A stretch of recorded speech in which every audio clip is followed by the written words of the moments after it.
What's up guys, Kyle here again, and today we're gonna shoot out the OG Peavey 5150 and the 5152. Let's do it.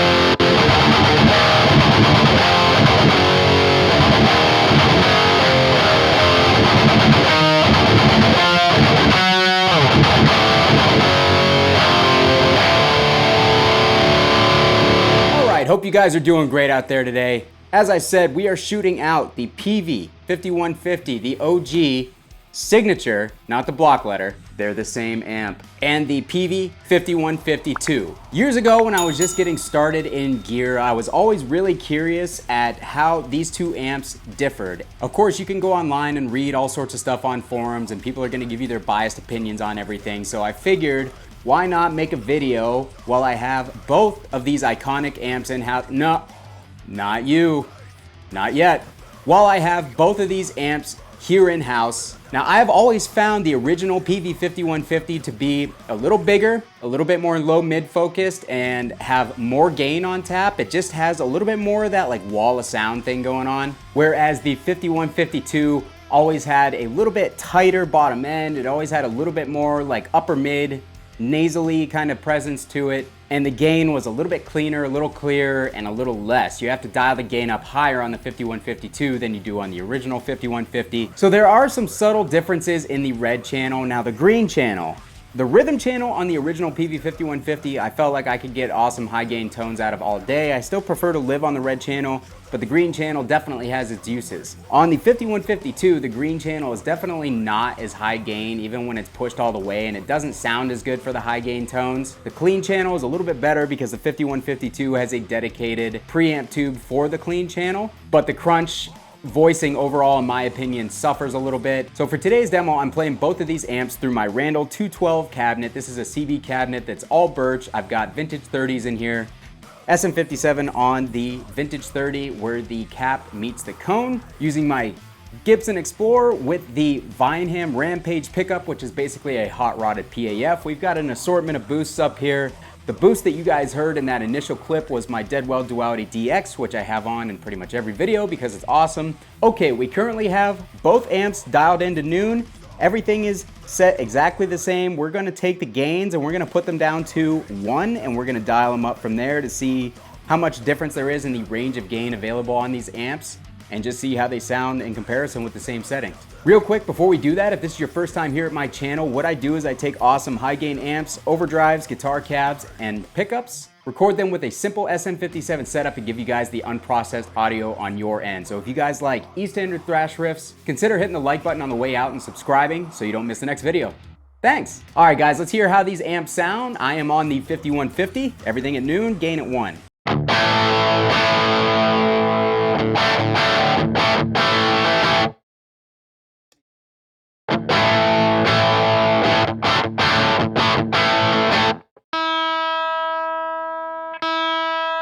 Apparently the universe doesn't want me to make this video because I've already had a camera stop working for no reason, and I just broke a string on my Explorer, so I had to switch guitars. So now we're gonna do this on the Solar. So anyways, the first little bit that I played with these amps with the gain super low, the 5150 seems a little bit bigger, a little bit brighter, I guess, and the 5152 seems to have a little bit more of like a nasally mid thing going on. Let's dial the gain on these both up to 3, which is pretty much gonna put us in a high gain zone already on either of them. We're on the 5150. 5152. All right, so the 5152 again, less gain, and it seems to have more of an upper mid thing going on. It actually, to me, for a like mid gain tone, sounds a little bit better than the original 5150, which already has a little bit of that buzziness that they're known for going on.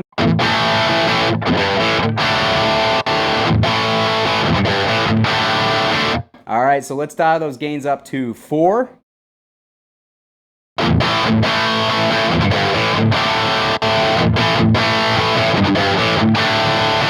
Yep, that mid thing is definitely there in the 5152 for sure.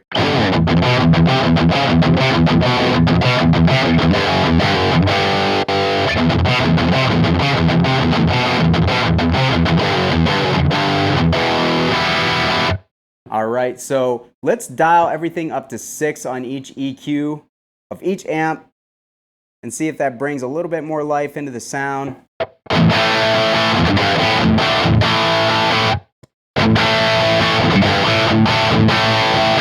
They both sound awesome already. It didn't take much.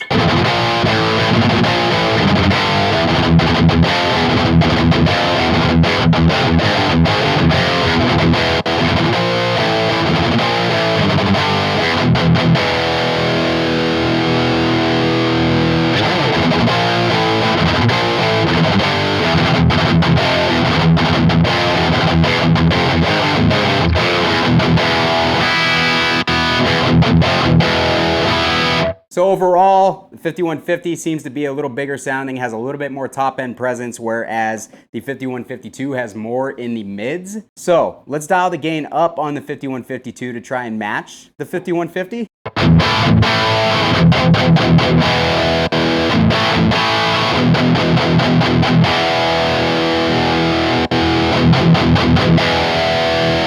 All right, so they seem about equal now, and the 5152 needs a little bit of presence.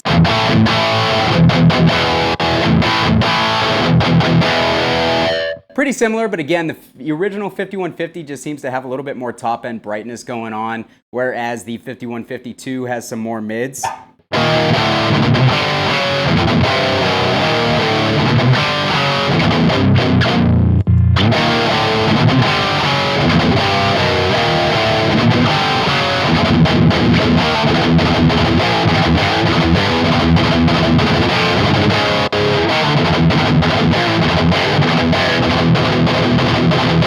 The low end on the 5152 is a little bit tighter and a little bit punchier. Let's turn both amps up just a little bit. All right, so now we have a little bit more volume on each amp, and let's hear how that sounds.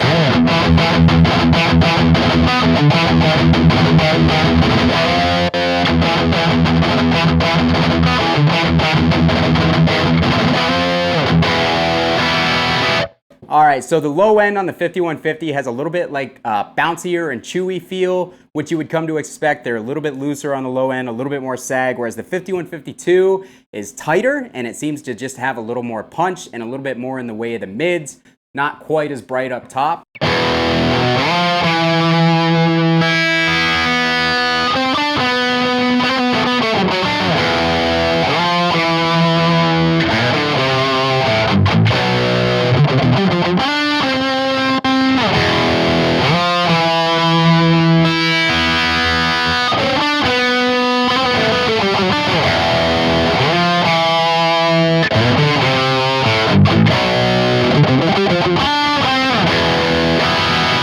Okay, so unsurprisingly, I'm favoring the 2 as I usually do. I usually favor the 5152 or the 6505 Plus to the 5150 or the 6505. They're the same amp. So not a surprise there. I have a couple classic boosts that are used on these heads very commonly, so we're gonna kick those in and see how each one differs real quick, and then we'll call it a day.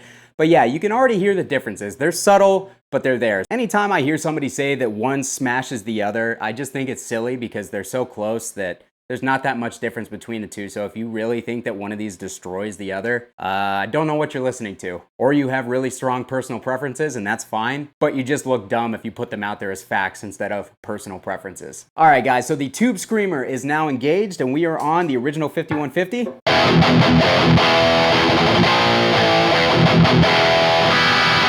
All right, immediate mid boost. Let's get some resonance on this thing. This thing needs some low end and some presence.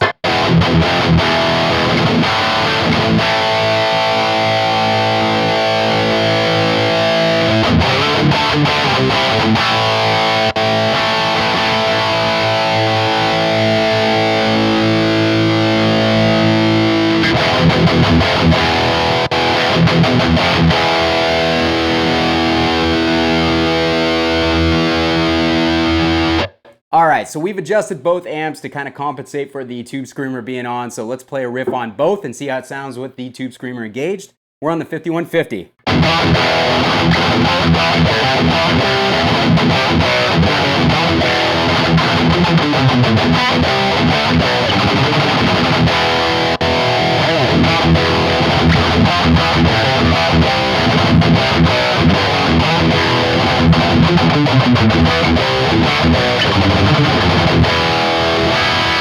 So in this instance, it may just be these particular amps because these amps are older. They're both from the 90s. They may have aged a little differently in components, but the 5152 is sounding a little fuller on the low end, whereas my personal 5150 has always sounded just a tad thinner, which I kind of like it like that because I'm able to keep it nice and tight for my thrash stuff, but a lot of people like the original 5153 because it's a little bigger on the low end, so keep that in mind. Mine is going to be just a little bit tighter, just a little bit thinner. Still sounds great though. Let's bump the bass up to kind of compensate for that. There we go.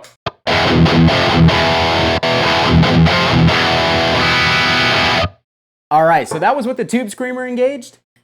Let's put on the Boss SD1, which is another popular drive that gets used with these amps all the time.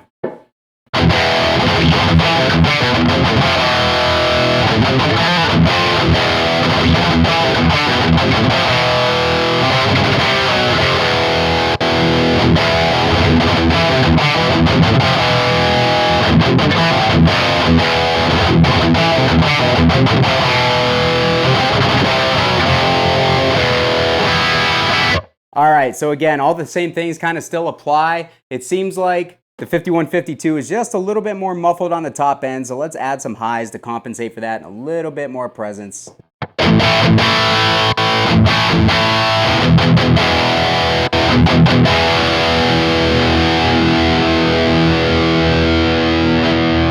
All right, and that seemed to make all the difference, honestly. That made a big difference. So, all right, so lastly, we're gonna kick in the Dead Horse Overdrive by Proton Pedals because this is a pretty popular overdrive that I see used in front of these amps in the boutique space. So we'll play one more riff on each amp and then we'll call it a day. So I hope this was helpful.